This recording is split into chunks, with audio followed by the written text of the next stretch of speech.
Pride and Prejudice by Jane Austen. Chapter 61. Happy for all her maternal feelings was the day on which Mrs. Bennet got rid of her two most deserving daughters. With what delighted pride she afterwards visited Mrs. Bingley, and talked of Mrs. Darcy, may be guessed.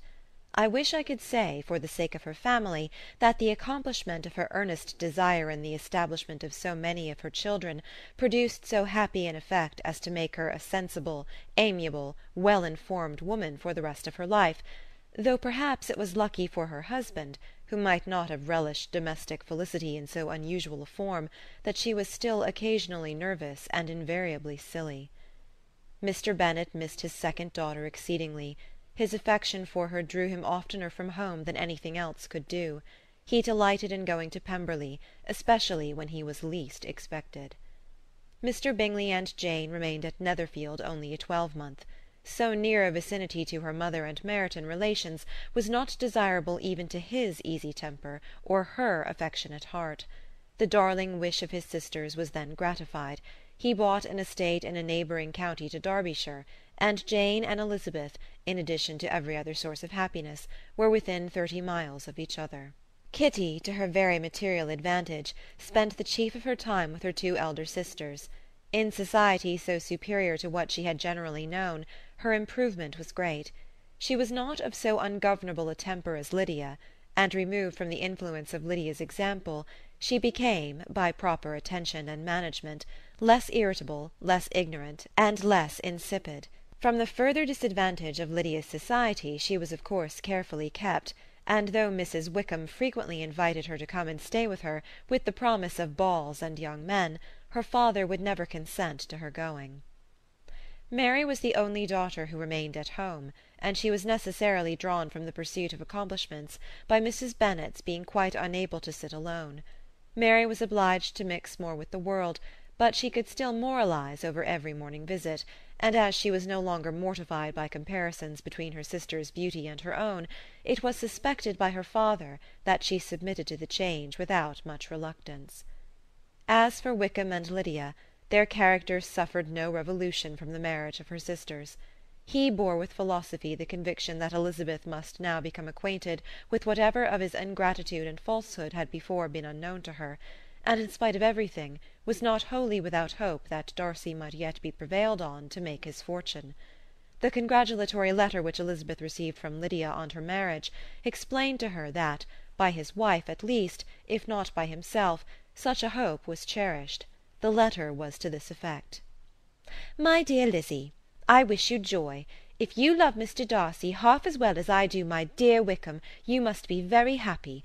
It is a great comfort to have you so rich, and when you have nothing else to do, I hope you will think of us. I am sure Wickham would like a place at court very much, and I do not think we shall have quite money enough to live upon without some help.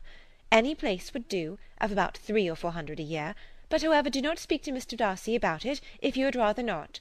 Yours, etc." As it happened that Elizabeth had much rather not, she endeavoured in her answer to put an end to every entreaty and expectation of the kind. Such relief, however, as it was in her power to afford, by the practice of what might be called economy in her own private expenses, she frequently sent them. It had always been evident to her that such an income as theirs, under the direction of two persons so extravagant in their wants and heedless of the future, must be very insufficient to their support, and whenever they changed their quarters, either Jane or herself were sure of being applied to for some little assistance towards discharging their bills. Their manner of living, even when the restoration of peace dismissed them to a home, was unsettled in the extreme. They were always moving from place to place in quest of a cheap situation, and always spending more than they ought. His affection for her soon sunk into indifference. Hers lasted a little longer, and in spite of her youth and her manners, she retained all the claims to reputation which her marriage had given her. Though Darcy could never receive him at Pemberley, yet for Elizabeth's sake he assisted him further in his profession. Lydia was occasionally a visitor there, when her husband was gone to enjoy himself in London or Bath, and with the Bingleys they both of them frequently stayed so long that even Bingley's good humour was overcome, and he proceeded so far as to talk of giving them a hint to be gone. Miss Bingley was very deeply mortified by Darcy's marriage, but as she thought it advisable to retain the right of visiting at Pemberley, she dropped all her resentment, was fonder than ever of Georgiana, almost as attentive to Darcy as heretofore, and paid off every arrear of civility to Elizabeth. Pemberley was now Georgiana's home, and the attachment of the sisters was exactly what Darcy had hoped to see. They were able to love each other even as well as they intended. Georgiana had the highest opinion in the world of Elizabeth, though at first she often listened with an astonishment bordering on alarm at her lively, sportive manner of talking to her brother. He, who had always inspired in herself a respect which almost overcame her affection, she now saw the object of open pleasantry. Her mind received knowledge which had never before fallen in her way. By Elizabeth's instructions she began to comprehend that a woman may take liberties with her husband which a brother will not always allow in a sister more than 10 years younger than himself. Lady Catherine was extremely indignant on the marriage of her nephew, and as she gave way to all the genuine frankness of her character in her reply to the letter which announced its arrangement, she sent him language so very abusive, especially of Elizabeth, that for some time all intercourse was at an end.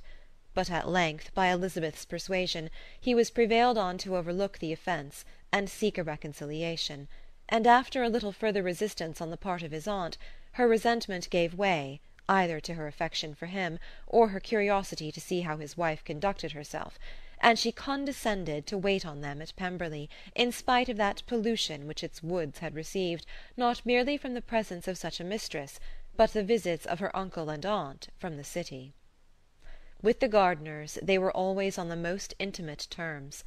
Darcy, as well as Elizabeth, really loved them, and they were both ever sensible of the warmest gratitude towards the persons who, by bringing her into Derbyshire, had been the means of uniting them.